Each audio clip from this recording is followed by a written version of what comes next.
A widespread frost, but beautiful blue skies for much of the afternoon for many, particularly in the east and for some central areas also the sunshine clinging on. But towards the west, the clouds do tend to gather and it does turn a bit more breezy for Northern Ireland and Western Scotland by the end of the afternoon.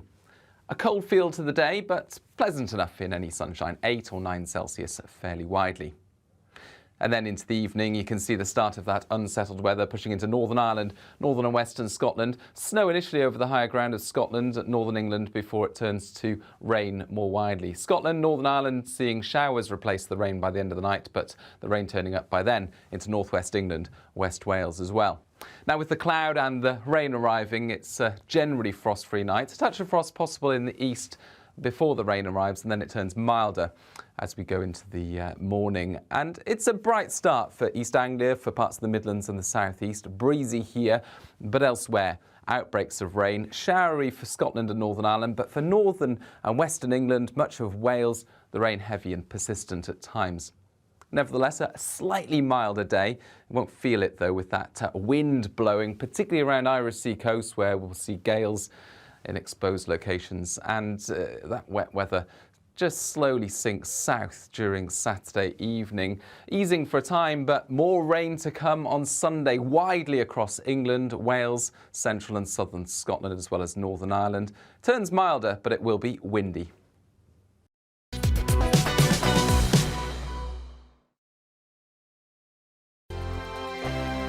GB News is the UK's home of discussion and debate from all perspectives. To stay up to date on the latest stories, make sure that you subscribe to the GB News channel right here on YouTube. You can watch us live 24/7 across the whole world. You can also check out exclusive content and catch up on previous episodes of your favourite shows. Every day, we ask the questions that you'd ask, so why not add your voice to the conversation in the comments section? Don't forget to subscribe. We are GB News, Britain's news channel. Every night at 11 on GB News, we bring you the next day's stories the day before. Basically like time travel.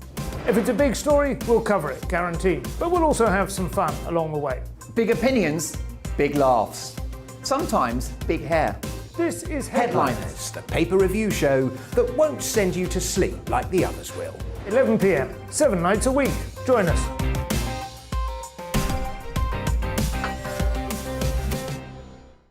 Hello there, I'm Eamon Holmes. And I'm Isabel Webster.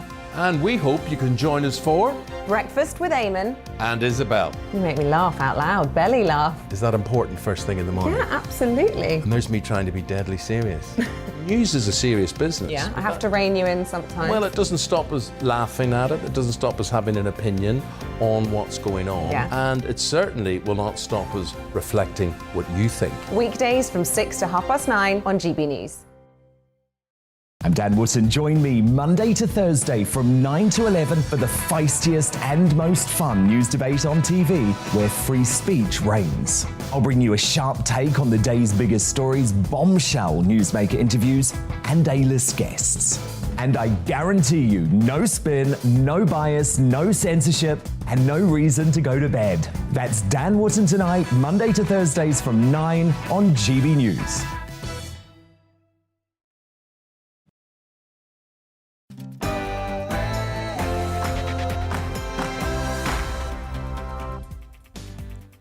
Hello and welcome to The Briefing with me, Isabel Oakeshott. Well, drama at the Met Police. The UK's most senior officer is out, sacked by the Mayor of London.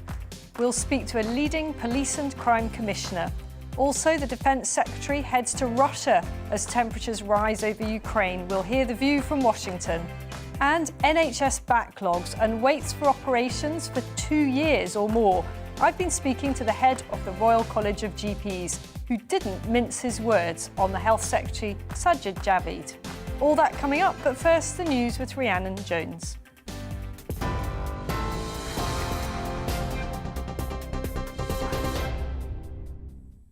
Good afternoon, it's 1 minute past 12. I'm Rhiannon Jones in the GB newsroom.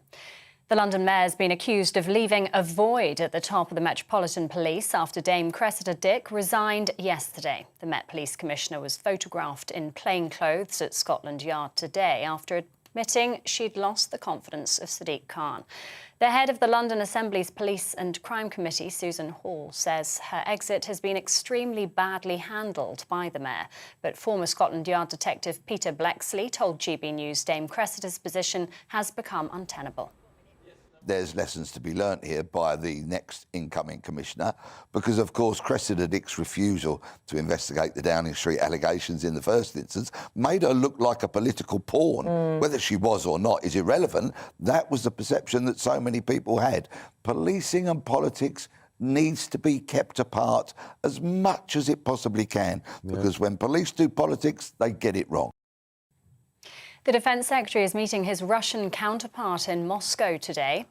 Earlier, Ben Wallace laid a wreath at the tomb of the unknown soldier. He's hoping to make clear that Russia invading Ukraine would be a lose-lose situation. The Kremlin has insisted it has no plans to attack, but NATO is alarmed by the build-up of more than 100,000 troops on the border. Meanwhile, President Biden is urging US citizens to leave Ukraine immediately.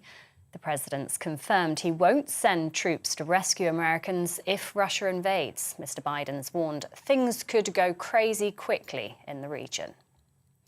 The Labour MP Neil Coyle has had the party whip suspended after allegedly making racist comments to a journalist. The Bermondsey and Old Southwark MP is accused of using offensive language towards British-Chinese reporter Henry Dyer in a bar in the House of Commons. Mr. Coyle has apologised to everyone involved. The UK economy grew by a record 7.5% in 2021, following a large fall the year before due to the pandemic. Official figures show GDP grew by 1% in the final quarter last year. That's despite the impact of the Omicron COVID variant in December. GDP is still 0.4% lower than pre-pandemic levels. Economists are warning inflation and tax rises could dampen confidence in the coming months. Spain has dropped its entry requirement for British children over the age of 12 to be fully vaccinated. They'll now only have to provide proof of a recent negative test. Meanwhile, fully vaccinated passengers will no longer need to take a COVID-19 test when arriving in the UK. Unvaccinated travellers will still have to take tests, but won't have to self-isolate. Transport Minister Robert Courts says the government wants to take the trouble out of the travel. This is critically important for people who are looking to get away, families at half term, for example, but also for those whose businesses operate abroad or who need to look to get people coming to this country for work. And critically, of course, all those people, and there's thousands of them, who have friends and family abroad or want friends and family to visit them here. So it's been a very challenging time for all of those people, not least all of those working in the travel sector. And this is a big step forward today. Wales will scrap COVID passes and the need to wear face masks in certain venues later this month. The changes will be confirmed later today after case numbers have fallen. The First Minister, who's tested positive for COVID himself, said vaccination levels and decreasing case numbers mean Wales can look to brighter times ahead. Almost 1.5 billion fewer pints were sold in pubs in 2021 than in 2019. That's according to the British Beer and Pub Association. They're down 38% from pre-pandemic levels as people opted for wine and spirits during lockdown. The association says the shift is due to long periods in restricted pub trading and a rise in drinking at home. And koalas have been officially listed as endangered along much of Australia's east coast. Their population has fallen around 30% compared with 3 years ago due to droughts, bushfires and land clearing. The Australian Koala Foundation estimates there are fewer than 58,000 koalas left in the country. Scientists have warned that the iconic mammal could become extinct. This is GB News. We'll bring you more news as it happens, but now it's back to the briefing with Isabel Oakeshott.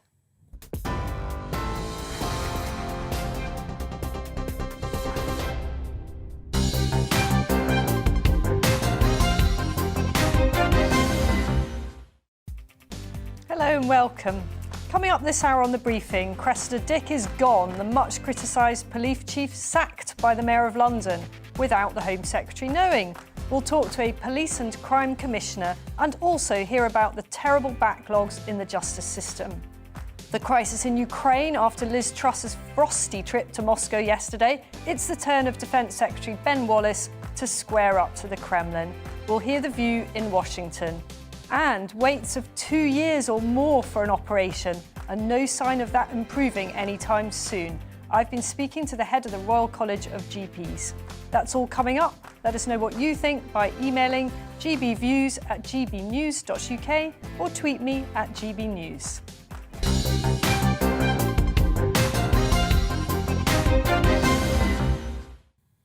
Well, last night, Dame Cressida Dick quit her job as Metropolitan Police Commissioner, saying her position had become untenable because she's lost the confidence of London Mayor Sadiq Khan.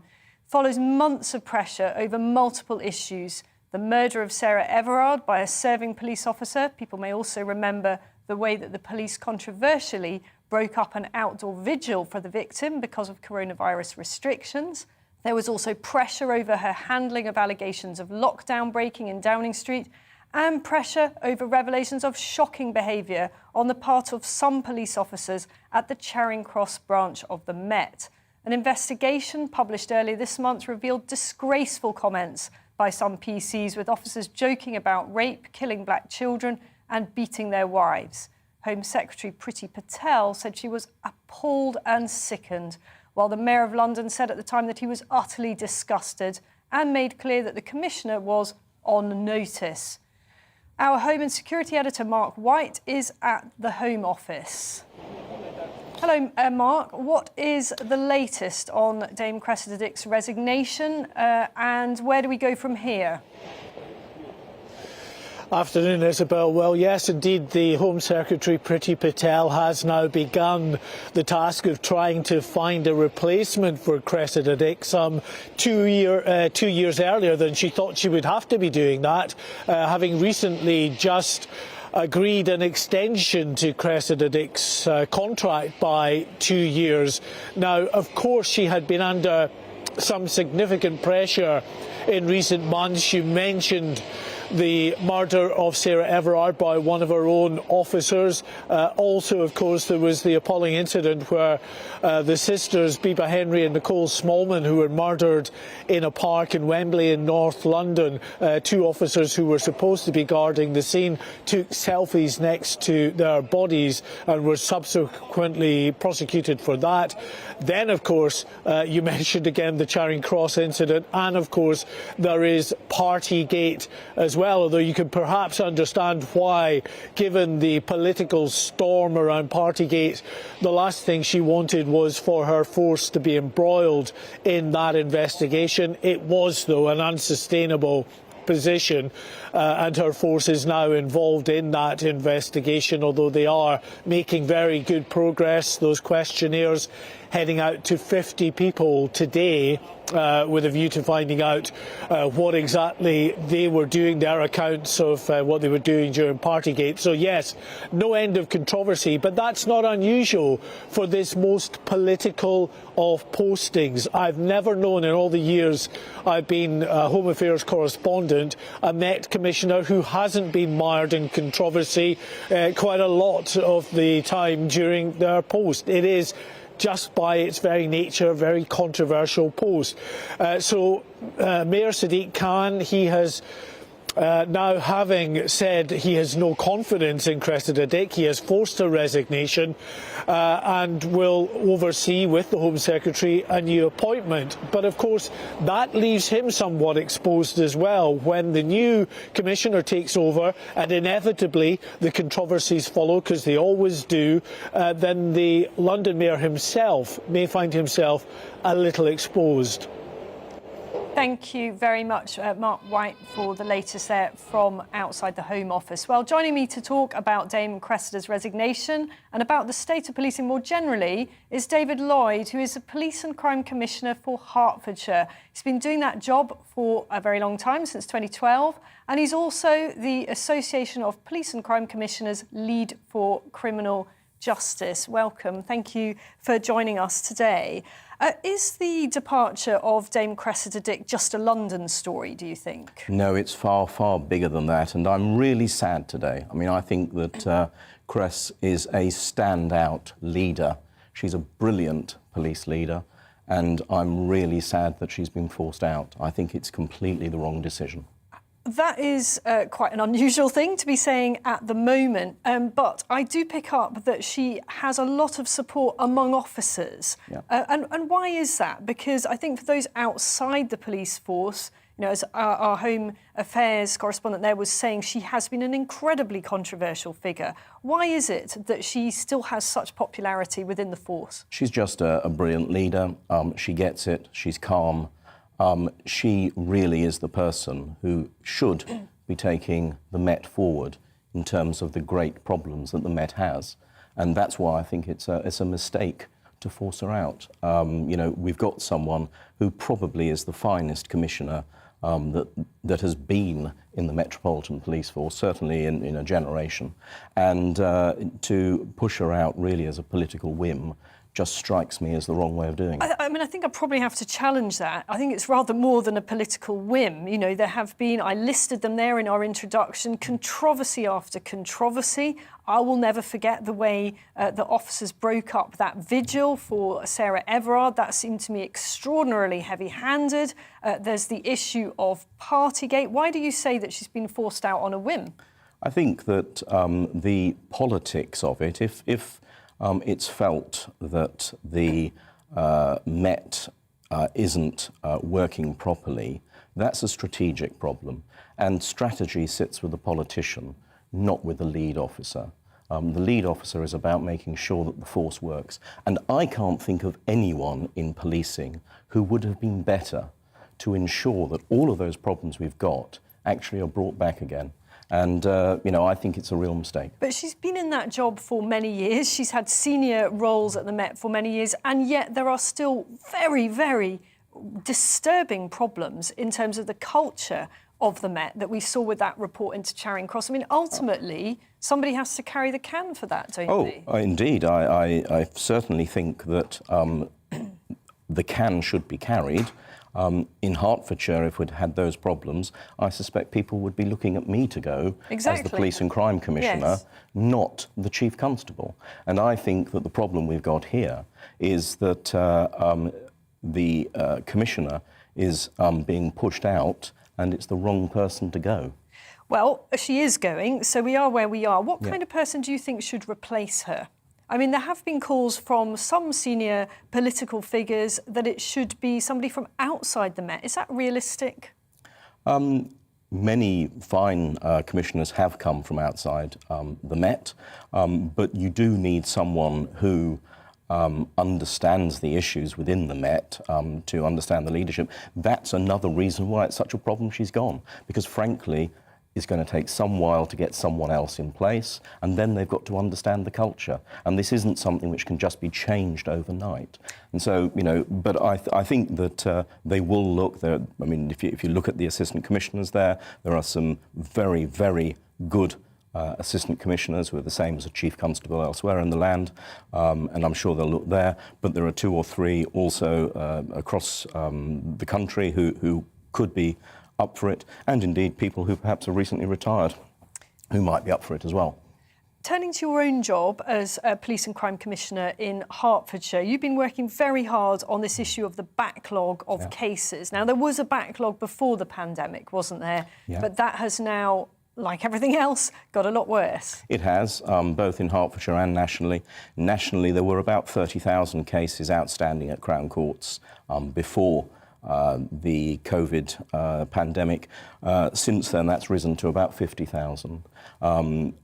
We know that, on average, it takes about 415 days between the crime being reported and actually getting to court on it. So well over a year, So then. well over a year. And Was that before the pandemic, or...? That's the most recent. Right.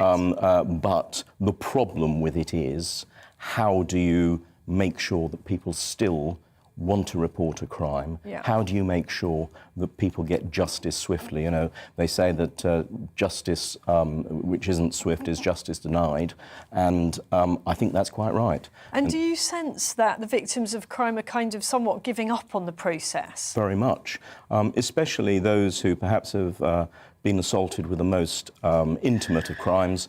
If you think about people perhaps who have been sexually assaulted, first of all, it takes real bravery to come out and to talk about that. And then if after that you're told it's going to be a year or two before you get into court, and you've got to live that every day of your wait until you get into court, and then you may not even get a positive outcome then. You know, nationally, about 1% of those people who report a rape actually get through to a positive outcome.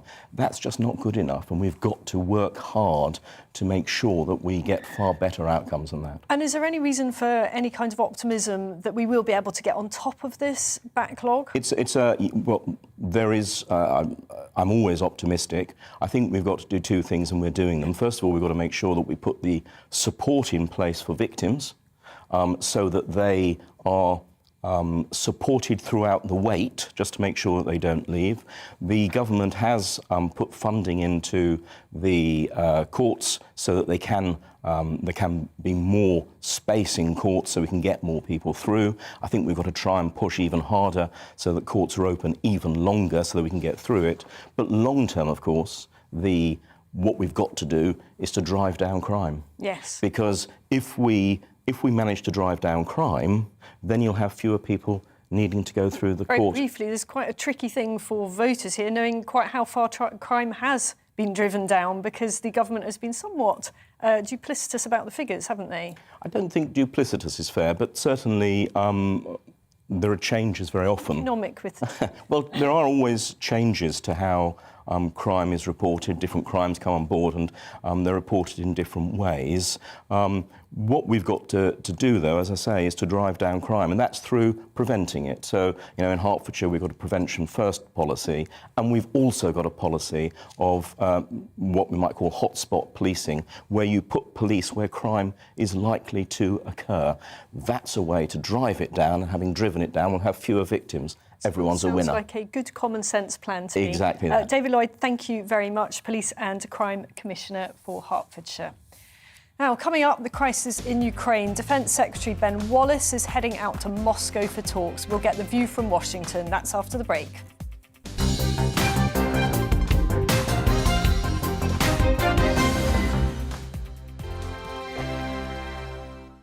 GB News is the UK's home of discussion and debate from all perspectives. To stay up to date on the latest stories, make sure that you subscribe to the GB News channel right here on YouTube. You can watch us live 24/7 across the whole world. You can also check out exclusive content and catch up on previous episodes of your favourite shows. Every day, we ask the questions that you'd ask, so why not add your voice to the conversation in the comments section? Don't forget to subscribe. We are GB News, Britain's news channel.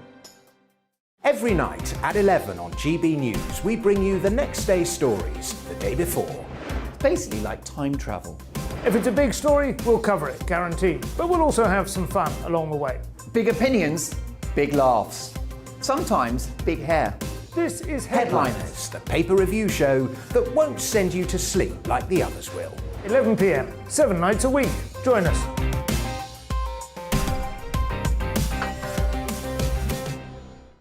Hello there, I'm Eamon Holmes. And I'm Isabel Webster.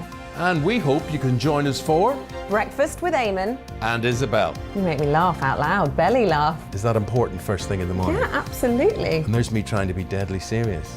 News is a serious business. Yeah, I have to rein you in sometimes. Well, it doesn't stop us laughing at it. It doesn't stop us having an opinion on what's going on. Yeah. And it certainly will not stop us reflecting what you think. Weekdays from 6 to 9:30 on GB News.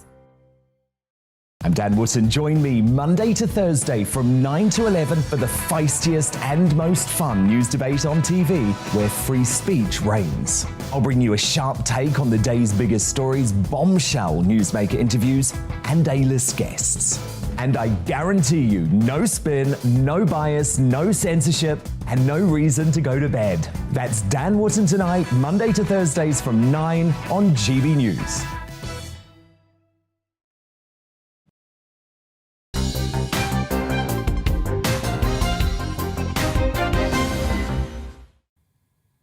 Our diplomatic efforts are continuing to avoid war between Russia and Ukraine as Russian troops step up what they're calling military exercises in the area and world leaders become increasingly alarmed about the prospect of all-out conflict.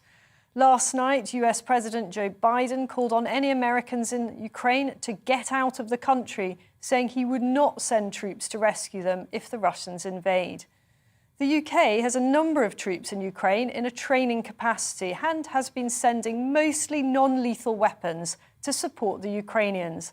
Other countries have sent more serious kit, including Lithuania, which, with the blessing of the Americans, has sent anti-aircraft missiles called Stingers. America itself has sent anti-tank missiles. Although Ukraine is not a member of NATO, some NATO allies have been sending troops to the borders in a show of strength and solidarity, designed to make President Putin think twice. Last night, I spoke to a senior source in Ukraine's armed forces who told me that they do not expect an invasion within the next few days. They believe the Russian president has been taken aback by the strength of reaction from NATO allies and is not ready to move. However, nobody expects President Putin to just leave empty-handed. On the contrary, some believe he may still be planning an assault even on the capital, Kiev.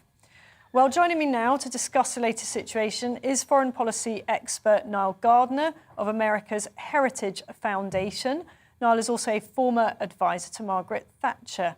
Joining me from Washington, I believe. Thank you very much for joining us, Niall. Now, I was listening to an interview you gave a couple of weeks ago now, in which you talked about the prospect, the real prospect of an assault by Russian forces on the capital. Where would you assess the likelihood of that now? Well, thanks very much for having me on the show today, Isabel. And I have to say that we are in crisis mode, and certainly the view here in Washington increasingly is that we are going to face a Russian invasion. And you would have seen, of course, the announcement by the State Department in the United States last night calling on US citizens to evacuate the country immediately. And so the stakes are incredibly high. And the Russians have just, of course, carried out a military exercise in Belarus involving 30,000 troops, perhaps the biggest military exercise since the end of the Cold War. And so certainly I think it's the view of the Biden administration that we are heading for war in Ukraine.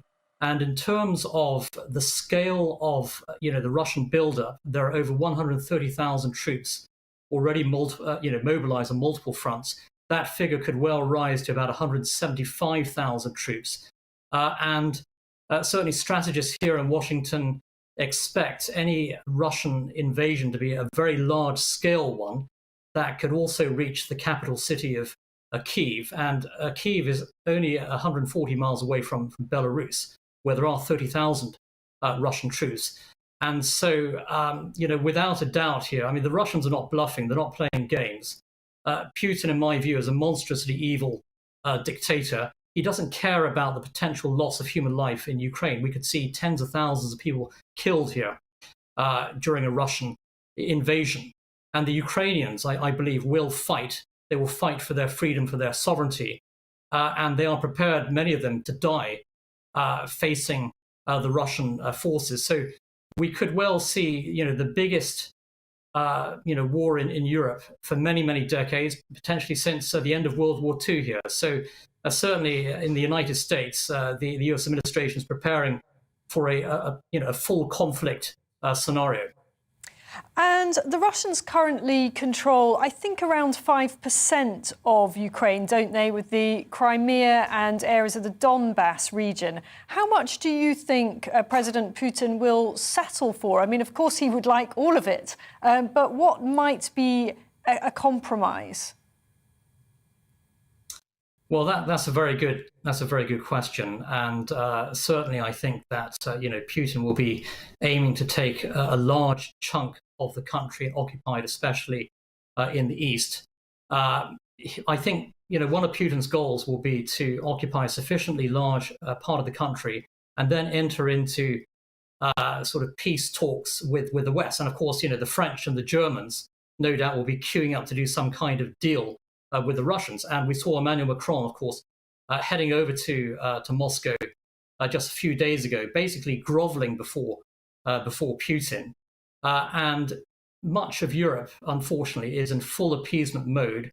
And there's a big contrast between the position of the British government and that of most Western European governments. And it's actually Brexit Britain that is standing up to the Russian bear at this time. But you can be sure that strategists in Paris and Berlin and Brussels are thinking about all sorts of compromises with the Russians, even in the event of a Russian invasion of Ukraine. And they'll be thinking about some kind of peace deal that could be signed. And I think that Putin's ultimate objective will be to gain a lot of new territory in Ukraine, hold on to it, and then ensure that the Russians have full control over that territory for many decades to come. So that will be the strategy here. And very briefly, because we don't have a lot of time, do you think that President Biden has struck the right tone here? He's gone slightly veered from one end to the other, initially saying that a sort of minor incursion might be okay, and then getting quite kind of robust on it. Do you think that? How do you think that's played out in terms of the Kremlin response? Well, I think Biden is tougher now than he was before. But some of it's too little, too late. I think that Biden's initial approach was very, very weak. His refusal, for example, to sanction the Nord Stream 2 pipeline was a huge mistake. And Biden is now toughening up his act somewhat. But I do think the Russians believe that Biden is a very weak leader, and there's a reason why the Russians are moving now, because they think there's a real lack of U.S. leadership on the international stage. And in the wake of the disastrous Afghanistan withdrawal, the Russians are emboldened, the Chinese are emboldened. The enemies of the free world think the US superpower is in decline. And I do think Joe Biden's overall leadership on foreign policy has been absolutely disastrous. And this kind of weakness certainly sends a message to the Russians that the United States is not going to stand up to them. So it's been very disappointing overall, I think, the US approach. But we are seeing some stronger signals being sent now. Very briefly, what's the best case scenario here? How might this, if we're optimistic, end?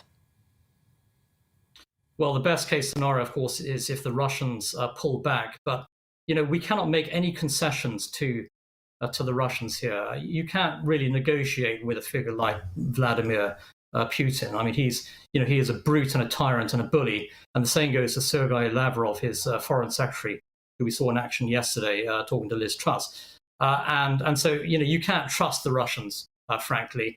But the best case scenario is the Russians pull back from an invasion and that we don't make any concessions to Moscow. But the way things are looking, the Russians are moving towards not just an invasion of Ukraine, but a full-scale invasion, a very large invasion here. And it would be, an act of monstrous evil by the Russian regime. Putin is behaving in an extremely barbaric manner. He is the aggressor here, threatening a free sovereign nation. We must do all we can to support the people of Ukraine at this time.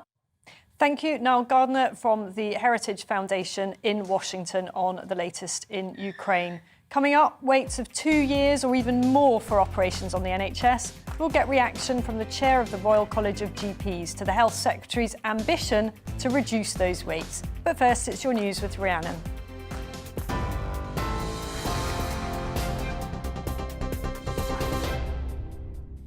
It's 12:30. I'm Rhiannon Jones in the GB newsroom.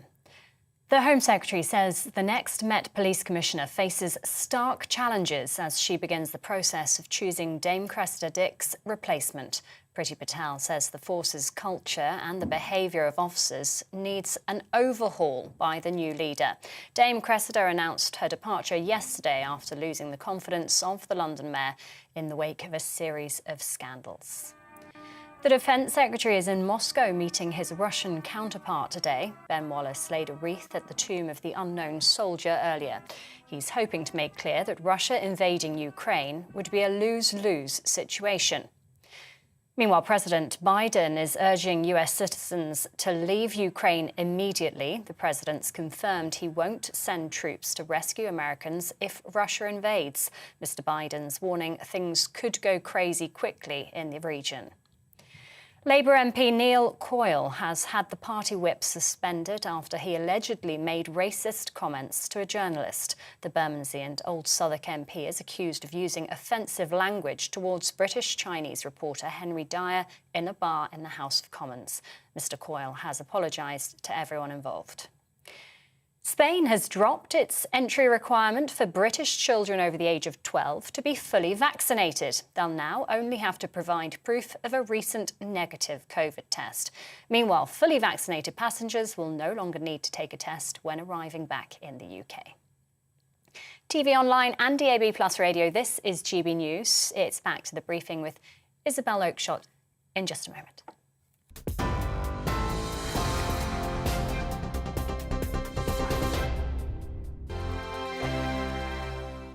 GB News is the UK's home of discussion and debate from all perspectives. To stay up to date on the latest stories, make sure that you subscribe to the GB News channel right here on YouTube. You can watch us live 24/7 across the whole world. You can also check out exclusive content and catch up on previous episodes of your favourite shows. Every day, we ask the questions that you'd ask, so why not add your voice to the conversation in the comments section? Don't forget to subscribe. We are GB News, Britain's news channel.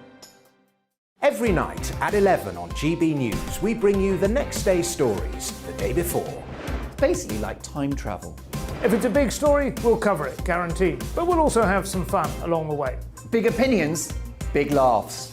Sometimes big hair.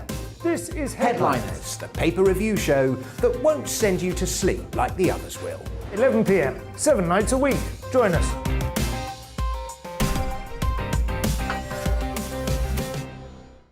Hello there, I'm Eamon Holmes. And I'm Isabel Webster. And we hope you can join us for Breakfast with Eamon and Isabel. You make me laugh out loud, belly laugh. Is that important first thing in the morning? Yeah, absolutely. And there's me trying to be deadly serious. News is a serious business. Yeah, I have to rein you in sometimes. Well, it doesn't stop us laughing at it. It doesn't stop us having an opinion on what's going on. Yeah. And it certainly will not stop us reflecting what you think. Weekdays from 6 to 9:30 on GB News. I'm Dan Wootton. Join me Monday to Thursday from 9 to 11 for the feistiest and most fun news debate on TV, where free speech reigns. I'll bring you a sharp take on the day's biggest stories, bombshell newsmaker interviews, and A-list guests. And I guarantee you, no spin, no bias, no censorship, and no reason to go to bed. That's Dan Wootton tonight, Monday to Thursdays from 9 on GB News.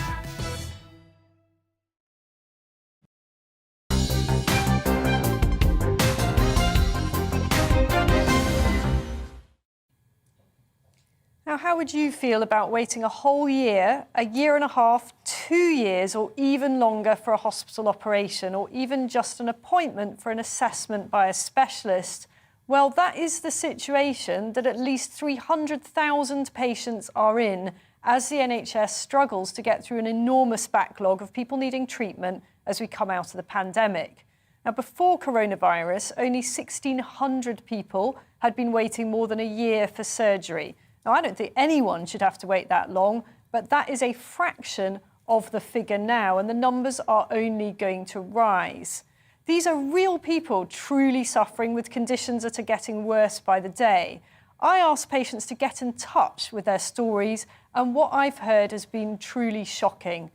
A newborn baby with a hernia who will have to wait at least 40 weeks for surgery. An elderly man with a life-threatening heart condition told he needed surgery within months, still waiting a year later. His operation has been cancelled 4 times. Each time, he's had to isolate for a week in advance of the scheduled procedure and undergo multiple pre-operative assessments. On the most recent occasion, his operation was cancelled an hour before he was due to leave home for the hospital. I also heard of a 4-year-old boy with suspected autism who faces a 2 to 3 year wait for an NHS assessment. So by the time he gets it, he'll be 7 years old, critical years of early development lost. Earlier this week, Health Secretary Sajid Javid admitted that the waiting list for treatment could hit 14 million. It's already at 6 million, that's up from 4.4 million before the pandemic. The Health Secretary announced some new targets, including what he called an ambition to eliminate waiting lists of more than a year by March 2025. In other words, in 3 years' time. As for waits of 2 years or longer, he wants to see the back of those by this summer. Now, I think these figures are truly shocking, though in a sense hardly surprising when so much routine healthcare stopped during the pandemic. I think we should be up in arms about it because it didn't need to get this bad. Of course, the pandemic was going to cause some delays while the NHS focused on the emergency, but routine treatment didn't need to judder to a halt in the way that it did. In fact, the government did the right thing by taking over the private sector, building Nightingale hospitals, and issuing a national appeal for retired healthcare workers to come forward.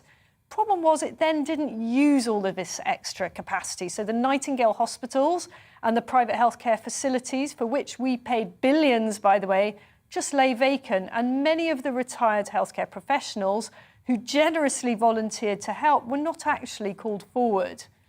And now the reality is that the NHS just cannot cope with all the pent-up demand.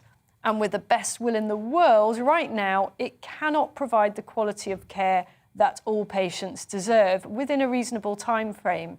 Now, that doesn't mean that we should dismantle the NHS, and it's certainly not the fault of doctors, nurses and other healthcare professionals, and indeed some managers who do an amazing job all day, every day, trying to see as many patients as they can. Probably the question of fault at this point is less important than what we do about it. For most people, a health problem starts with seeing the family doctor. And I've been talking to Dr. Martin Marshall, who's a chairman of the Royal College of GPs, about how they are coping with the pressure on services. I started by asking him about the state of the NHS right now. I think it's very clear to everybody that the NHS is under significant pressure at the moment, partly as a consequence of the pandemic, maybe even mostly as a consequence of the pandemic. But there's no doubt that going into the pandemic, the NHS was under pressure. We could see waiting lists starting to grow. We could see the workforce crisis starting to emerge. What the pandemic has done, I think, is shone a light on the pressures of a system that really didn't have much capacity to respond to a global pandemic, and as a consequence been damaged by it. And how bad are things with GP services in particular? You're the chair of the Royal College of GPs, so that's very much your area of expertise. What would you say things are like at the moment in primary care?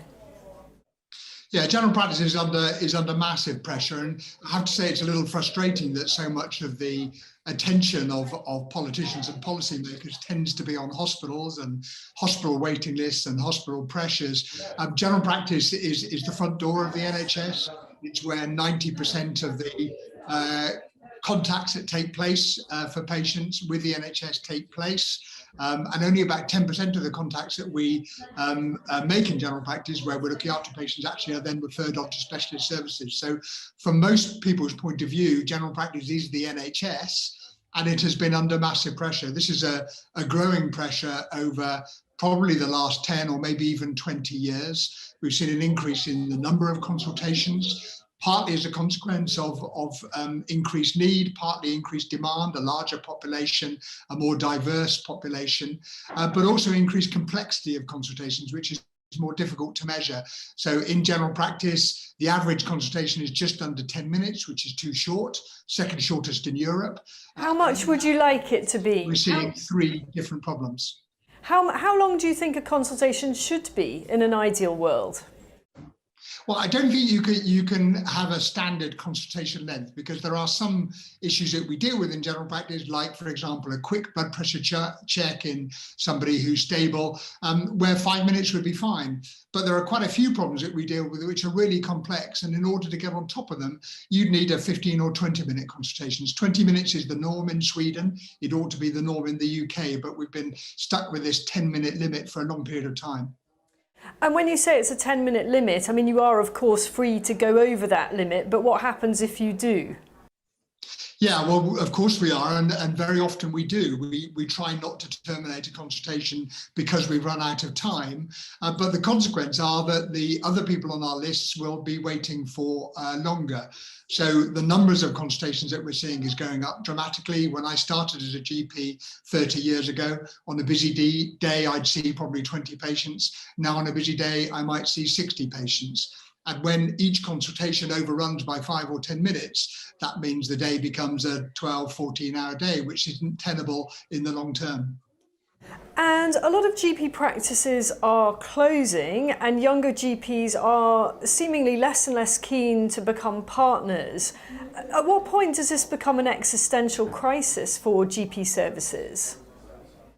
I think it's potentially an existential crisis now. The pressure that general practice is under is making it increasingly difficult to do our job for patients and to do our job for the NHS as well in protecting the NHS. So I think we're at a crisis now. And as you say, that's manifest in a number of different ways. We're seeing patients who are finding it difficult to gain access. And when they do gain access to us, they'll often see a rushed and stressed clinician.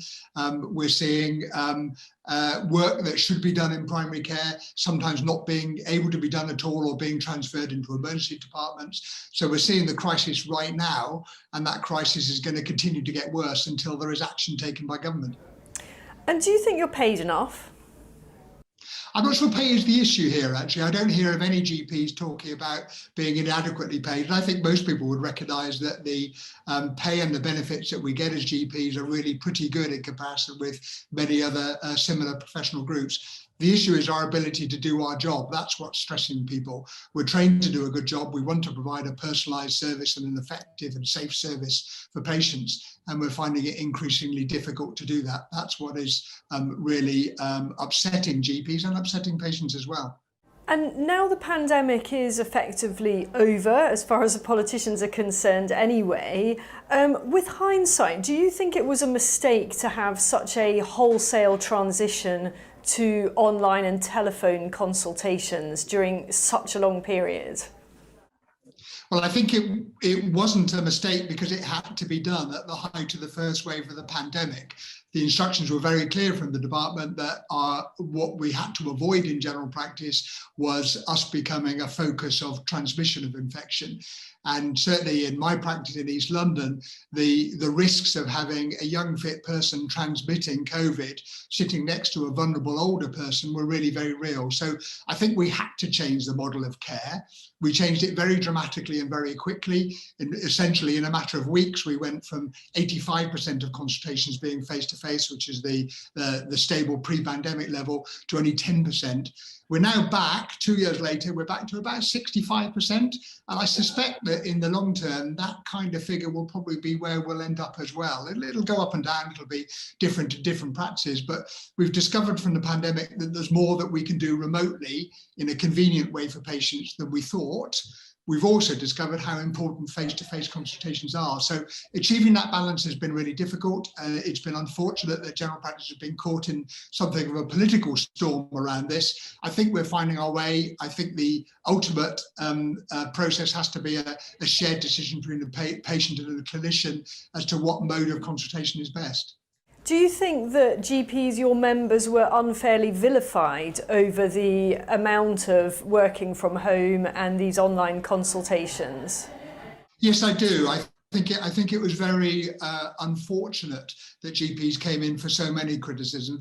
Now, I'm not suggesting for a second that we got it right, that everybody got it right across the whole of the country. I think when you have such a dramatic crisis-driven change in the service, inevitably it's going to take time to even out and for both clinicians and patients to get used to new ways of working.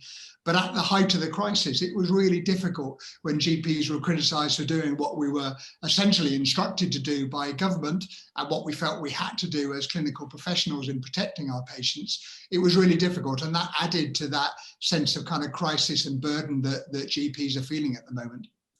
And Sajid Javid has said this week that NHS waiting lists won't start to go down until 2024. There are many people waiting more than a year for serious treatment. What do those kind of waits mean for your patients? Because you as GPs are then picking up the slack, aren't you, in that interim period? Yeah, that's absolutely right. So we have about 6 million people on the waiting list now, and the Secretary of State has said that might double or more over the years. That does have very real consequences for patients. So patients who need investigations or who need procedures will often be waiting in pain or inconvenience, might not be able to work. They become our responsibility. We need to look after them. We need to expedite their appointments if that's necessary and if we're able to do so. We need to make sure that they remain as fit as possible. If, for example, someone's waiting for a hip replacement, we can't let them put on weight or the blood pressure go up whilst they're waiting for the procedure. So the consequence of hospital waiting lists is increasing work required by general practice in order to continue looking after our patients. So that's something I think is not heard very much. It's really important. And how do you feel about that? Because things are tough enough already, aren't they? And if you've got this huge backlog for hospital treatment that you're going to have to absorb, how are you going to cope with that? Well, I think it's very difficult at a time when the workload crisis that we're experiencing is largely a consequence of not having an adequate workforce.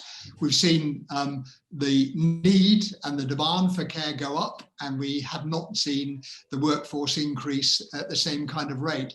Indeed, the number of GPs that we have in terms of whole-time equivalents is actually fewer than we had 2 or 3 years ago, and certainly fewer than we had 5 years ago. The number of non-doctors working in general practice, and that's increasingly common, pharmacists and nurses and physios, mental health workers, is going up, but it still isn't going up fast enough to deal with this crisis. So what we've got is increased workload as a consequence of a number of things, including the long waiting lists, but without the workforce to be able to deal with that. So that just puts general practice under more pressure. So what could and should be done, very briefly? Well, there's a range of things that we as a Royal College of General Practitioners are asking for. We're asking for government to deliver on its manifesto commitment of 6,000 extra GPs by 2024. We're asking for government to deliver on its manifesto commitment of 26,000 extra other health professionals than doctors working in general practice. We're asking for a reduction in bureaucracy. We spend too much of our time dealing with unnecessary paperwork and unnecessary bureaucracy. And we're asking for better communications between hospital clinicians and general practice clinicians. So there's a range of things that can be done. It's going to require a lot of focus and a lot of attention from policymakers. And at the moment, as I say, most of that attention is going on hospitals rather than going on general practice. What about Sajid Javid's grand plan to kind of nationalise GP services? Is that any kind of solution? Well, I'm not actually sure it was a plan. I think it was probably a little bit of kite flying going on in the Sunday Times a couple of weeks ago. And certainly what I hear from Secretary of State's advisors is it isn't a serious suggestion. I think there are some examples of general practice being owned and run by hospitals. Wolverhampton is an example. Yeovil is another example. I think, we have to think innovatively about different models of primary care. But the idea that a universal model should be general practice run by hospitals, and let's face it, hospitals have got enough of their own crises, enough of their own problems, doesn't make sense. General practice needs to be local, it needs to be responsive, it needs to be flexible, and that's what the current model of general practice provides when it's properly resourced. The problem is not that the model is wrong, the problem is that the model isn't adequately resourced to do the job that we know that we can and need to do. And what about online services? Babylon's been on the go for a long time now. There are rival offers on the market. Do you think realistically some patients would be better just going with these paid for online services until the system sorts itself out or is under less pressure? I think some patients are doing that. They're choosing. They're saying that, I can't get an appointment in the NHS and therefore I'm willing to pay privately to do it. We do believe that online services, as I've described previously, are an important element of care. But I think that online service is better delivered when it's part of the regular GP service, where you know your patients, you know your community, you've got your patient records. All of that allows you to deliver online care more effectively. So I think it's quite difficult to provide a private online service when you often don't know as much about the patient as a traditional general practice would know. Indeed. Well, thank you very much for joining us today from the chairman of the Royal College of GPs. Thank you. Well, with me now is Dr. Tony Hinton, a consultant surgeon, to talk about these NHS waiting lists. What did you make of the Health Secretary's announcement earlier this week on the scale of the NHS backlog? Well, the backlog is bad enough at the moment. It's gone up from 4 million before COVID to now 6 million, and it's projected possibly to go as high as 14 million, which is just going to be an enormous job. The NHS is already short of staff, And not long ago, the health secretary was about to sack an extra 100,000 staff, which now looks like they're going to rescind that. You're talking about the vaccine mandate, which campaigners very much hope is no longer a thing. And he seems to have stepped back from the brink on that, not least because it would have only exacerbated the staffing crisis. To what extent could this backlog have been avoided? I mean, I've been very critical personally of the whole save the NHS mantra because I don't think it did save the NHS, the response to the lockdown. But what others would say is, look, we had to do what we did. We had to shut down routine care. Otherwise, hospitals would have been overwhelmed in a different way. What's your response to that? I would say the evidence is that's not true. First of all, I would say worse than the slogan Save the NHS was stay at home. And lots of patients took that literally and did stay at home. And their conditions have got worse and worse. And when those patients present now, it is much more difficult to sort out their condition. An operation, for instance, that might have taken 20 minutes as a day case turns into something where the patient's in hospital for 3 or 4 days. Yeah. So it's much more difficult to sort things out. Thinking back to the very start of the pandemic, the first 3 or 4 weeks, I had no problem with what the government said. But actually, by the middle of April, you could see that the deaths had already started to reduce. So the deaths had peaked.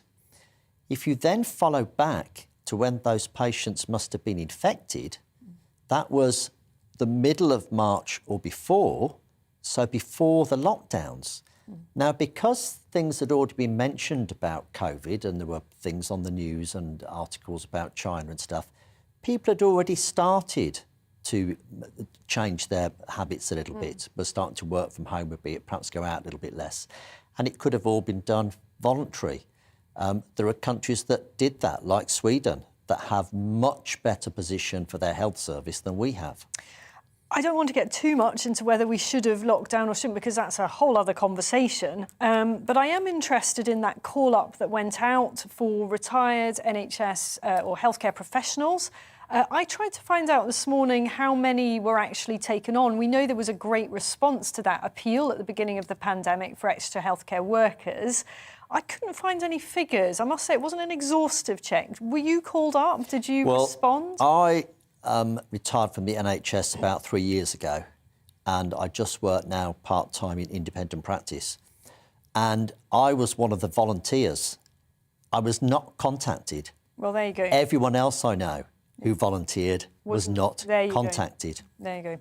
So I think the idea of creating an NHS reserve is a brilliant one, but it has to actually happen, doesn't it? It does have to happen. Brilliant. Well, I hope you come back to talk to us more about this, Be my because pleasure. I think this is going to be the single biggest story, apart from cost of living, in the years ahead. You've been watching The Briefing with me, Isabel Oakeshott. The show is back every Friday from noon. Up next, it's On the Money with Liam Halligan. But for now, I'll leave you with the weather forecast.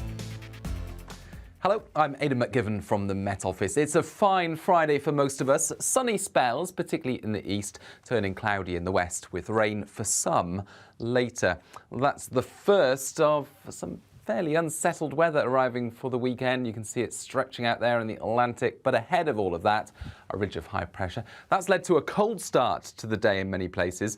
A widespread frost, but beautiful blue skies for much of the afternoon for many, particularly in the east, and for some central areas also, the sunshine clinging on. But towards the west, the clouds do tend to gather, and it does turn a bit more breezy for Northern Ireland and Western Scotland by the end of the afternoon. A cold feel to the day, but pleasant enough in any sunshine, 8 or 9 Celsius fairly widely. And then into the evening, you can see the start of that unsettled weather pushing into Northern Ireland, Northern and Western Scotland. Snow initially over the higher ground of Scotland, Northern England, before it turns to rain more widely. Scotland, Northern Ireland seeing showers replace the rain by the end of the night, but the rain turning up by then into northwest England, West Wales as well. Now, with the cloud and the rain arriving, it's a generally frost-free night. A touch of frost possible in the east before the rain arrives, and then it turns milder as we go into the morning. And it's a bright start for East Anglia, for parts of the Midlands and the southeast. Breezy here, but elsewhere Outbreaks of rain, showery for Scotland and Northern Ireland, but for northern and western England, much of Wales, the rain heavy and persistent at times. Nevertheless, a slightly milder day. You won't feel it, though, with that wind blowing, particularly around Irish Sea coast, where we'll see gales in exposed locations. And that wet weather just slowly sinks south during Saturday evening, easing for a time, but more rain to come on Sunday widely across England, Wales, central and southern Scotland, as well as Northern Ireland. Turns milder, but it will be windy. We've got a big Saturday for you on GB News. From 6 a.m, it's breakfast with Stephen and Anne. At 10, join Esther and Philip for the Saturday selection.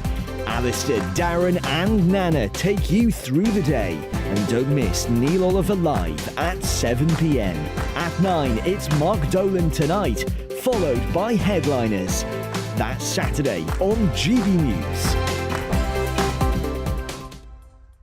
Join me, Gloria De Piero, Monday to Thursday at noon for The Briefing. We go to the parts of Parliament that you won't see elsewhere. Plus, there's exclusive interviews with MPs from all parties. But quite often, they paper over the real truth. Why does a working class lad like you join the Tories? That's a good question. Don't miss it, Monday to Thursdays at noon on GB News.